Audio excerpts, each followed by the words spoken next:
In this video, I'm going to cover the creative strategy structures that you as a D2C brand needs to have in place if you want to scale to 10,000 euros per day. These are the structures that we use internally to create intentful content for our clients, which ultimately scales their brands like you can see right here. This is a brand that we've been working with for some time. You can see back in January, they were doing like 500 euros per day approximately. And now, I think this was the 8th of May, they hit 8,000 euros. You can scale really, really fast once you have these structures in place. The structures that I'm going to show you in this video, everything is going to be unpacked to you. So you stick through me throughout this video here, and you're going to learn a thing or two that I'm 100% sure that you can apply inside your own D2C brand.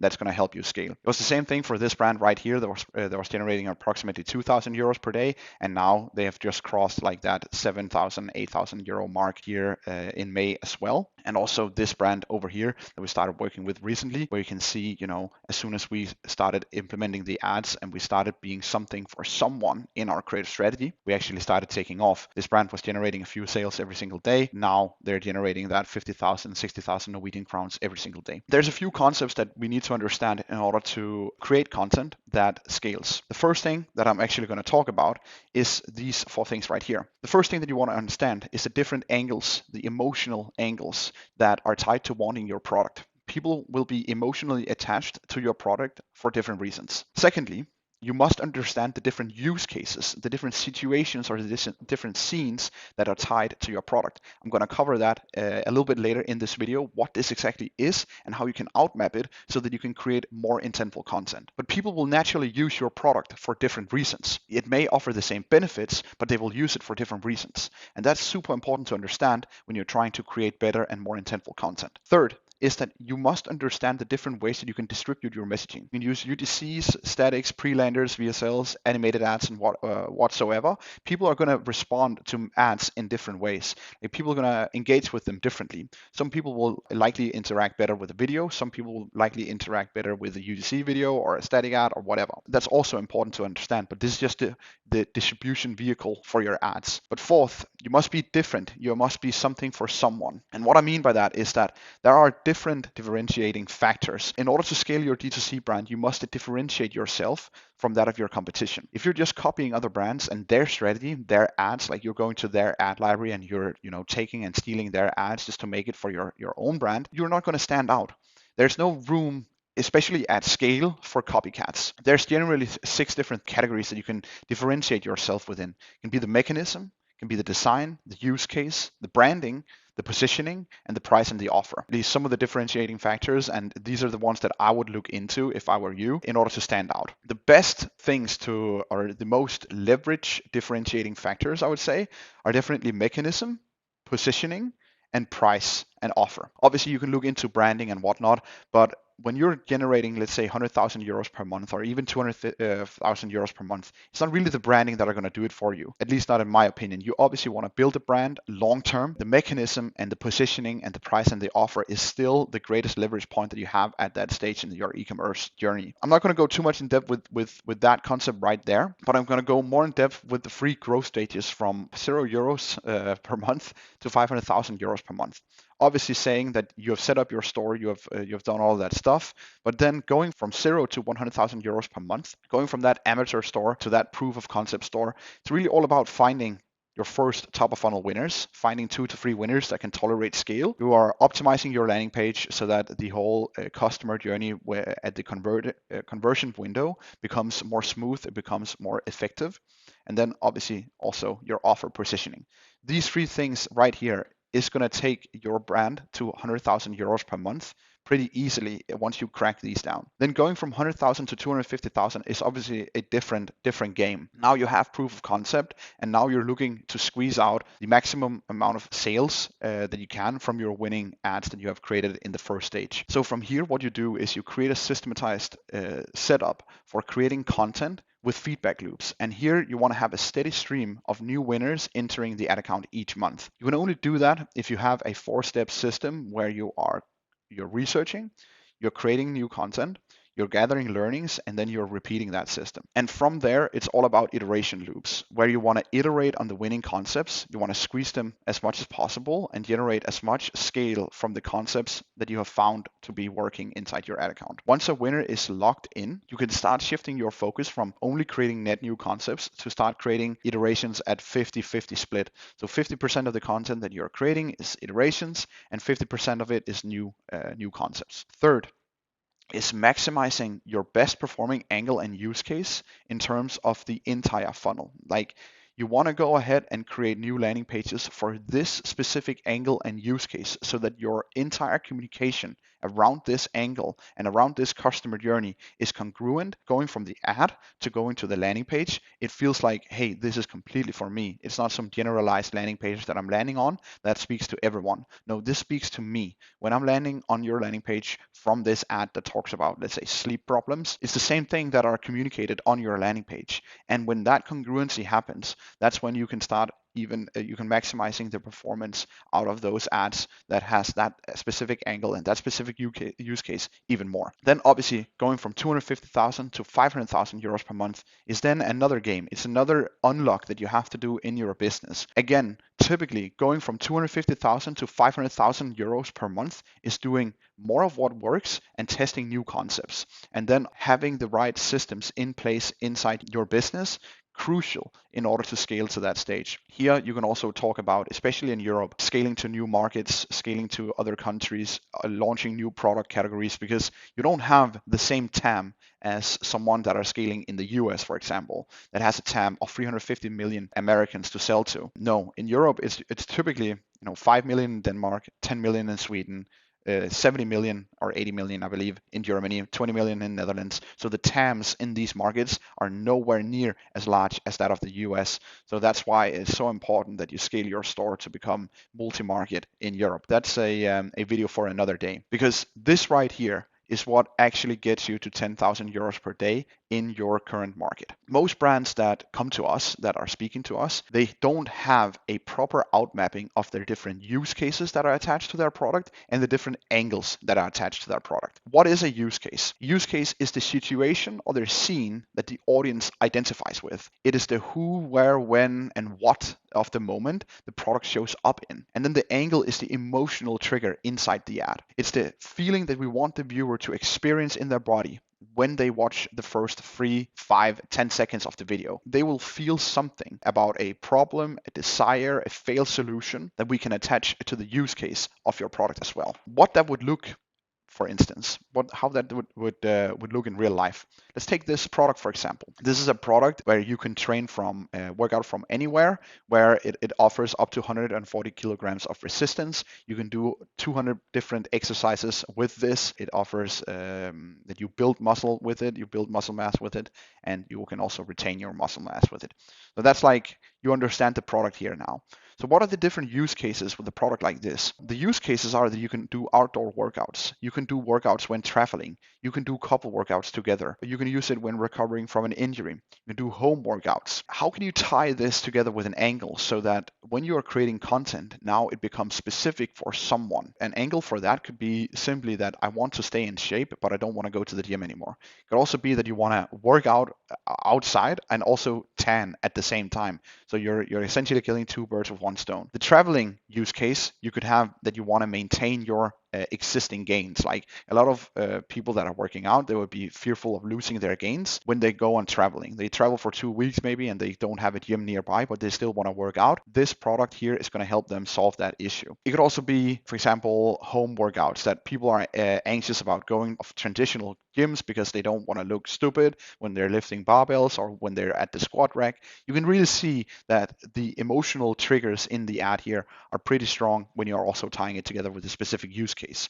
The use case is what you want to attach in your ad. Like that's the situation, the scene that you want to show up and that you want people to resonate with. Because when you do that, that is when your content becomes something for someone. And that is the whole point of creating content, is that your communication resonates with a specific type of person that allows you to create a scale with your ads. And this is where the whole concept of full funneling comes into place, and understanding how that works inside your ad account is extremely important when you want to unlock scale to your brand. I'm going to show show you an example from a real ad account that we're currently scaling. I have a picture of a football team here because if you're watching football, then you know that the whole idea of playing football is to outscore the other opponent or your opponent and win the match, right? But why is it that the teams that are then playing, why are they not just playing with strikers all the time? Why are they not just making a team of 11 strikers and then just hoping that they're going to outscore the opponent? These are the ones that are scoring the goals, right? It's because the striker cannot function without the offensive midfielder or the defensive midfielder or without their backline and without the goalkeeper. They cannot function without those key players in the team as well. And it's the exact same thing that goes for your ads. Like your ads are going to have different purposes inside your ad account. This is so important to understand. You can say that the backline here is your top funnel. This is what ensures that the ball gets passed onto the midfield, who can then pass it on to your strikers, who can then go ahead and put the ball into the net. This is your top funnel. This is your mid funnel. And this is really your bottom funnel. This is your converting static ads that when people are almost ready to make that purchase, they get reminded and then they click that ad and they go ahead and purchase. That's really your strikers. Obviously, there's a lot of stuff that you can do in order to make your static ads convert better. But the whole idea is really that you want to position, you want to have this like backline in place. This is your top funnel video ads that gets new eyeballs into your business, gets new impressions and gets new people to resonate with your use cases and your angles so that your middle of funnel creatives can take over from there and pass the ball onto your converting static ads. This is really what that looks like, the concept of scaling winners inside your ad account, where you're going to have ads that has different spend tolerance, that has different ad or average ROASs inside your ad account. This is where it's so important to understand that not all ads are meant for scale. Some ads are meant to bring new eyeballs into your business that are going to allow the rest of your content mix to convert at a higher rate. And other ads are meant to just convert people when they're almost ready to convert. Take this over here, for example. I've tried to map this out so you can see the use case and you can see the angle from previously. For example, we have an average ROAS here of 3x with a spend tolerance of, let's say, 1,000 euros per day. This concept right here consists of the use case of outdoor workouts. So it's an ad that captures people that are working out outdoors with the product and they want to stay in shape. So the voiceover or the B-roll could talk more into this whole narrative of wanting to stay in shape when you're traveling, for example. Then you have this ad right here that can tolerate a lot more spend per day, but at a lower ROAS. This could be the home workouts use case, as well as the anxious about going to traditional gyms. This right here allows you to generate a lot more scale to your funnel and allows the rest of the content mix to take over because it can take so much more spend while maintaining a profitable ROAS. It's not about finding ads that can just all take ROAS of 8, but they cannot spend more. Typically, that's because they are not placed correctly within the 5 awareness levels. They are, typically speaking, mostly to product aware or solution aware. If you look what that actually means inside an ad account, then this is an ad account we're currently managing. Here you can see an ad. When we introduced this ad to the ad account, we generated so much more scale to the business. There's a few soft metrics that I want you to look at here, because you can see that in the last, I think, last 30 days, it has spent only 13,000 Norwegian crowns. But you can really see, if you compare that spend to another ad up here that has taken 4,000 or 3,000 Norwegian crowns more in spend, the reach has almost doubled. Okay, so the reach has almost doubled. But when you look at the frequency, you can see that we're getting in front of a lot of new people all the time with this ad right here. So it's generating a lot of new eyeballs to the ad account. Hook rate and hold rate is looking decent, but here, the amount of clicks that we have generated from this ad alone is really, really key for this ad account's growth. You can see here that the cost per outbound click is 5 NOK. When you look at the account average at 13.47, this is insane for that account. This is what generates a lot of new traffic into their funnel that allows the rest of the content mix to convert. Because when you start looking over here at then the soft metrics that I've also just copied in, you can see here that the cost per add to cart is so substantially lower than that of the account average, which is 330. The ROAS likewise. I could also show you a screenshot of how this impacted the overall ad account's results. But just know that after we introduced this to the ad account, the rest of the account started to perform better because they were generating new eyeballs into their business and into their funnel, which allows more of this middle of funnel content to really pick up in performance. Most of the brands that we're speaking to, they already have like a decent amount of content inside their ad account. But what they're really missing is that top of funnel content piece that are generating a lot of new eyeballs to their business, which then allows the rest of the content mix to take over and bring scale to their business. The last thing that I want to cover in this video is simply how to structure your ad account so that you can drive scale to your business. It's very important to understand that media buying is not the main lever. It's your product, it's your offer, it's your messaging, it's your landing pages. Media buying is just an amplifier of that. The media buying is never the main lever, it's the amplifier of what you already have. So you cannot have a shitty business and then scale a shitty business with good media buying. You can scale a good business with shitty media buying though. It's not the main lever, as I said. Here, the structure that we set up for our clients is that we will have a testing campaign, an ABO campaign where we're testing all of the concepts that we are launching. As soon as we find winners, then we're launching it inside a CBO winners campaign, as simple as that. And then when you start to have, 500 purchases per month attributed inside your ad account, then that is when we start to introduce cost cap campaigns. This is a great way of being able to spend more money with your existing content at a certain ROAS target or CPA target. We always set a CPA target, but you can also set ROAS targets. But here you simply copy the ads from that campaign and you launch them inside your cost cap campaign. And at the end of the day, what you want to be able to do is you just want to be able to spend more money on your ads. You want to be able to spend more money inside your ad account, which is going to drive more scale to your business. What that structure would simply look like inside your ad account is this. You have the TF scaling cost cap campaign here. You have the sandbox and you have the scaling CBO.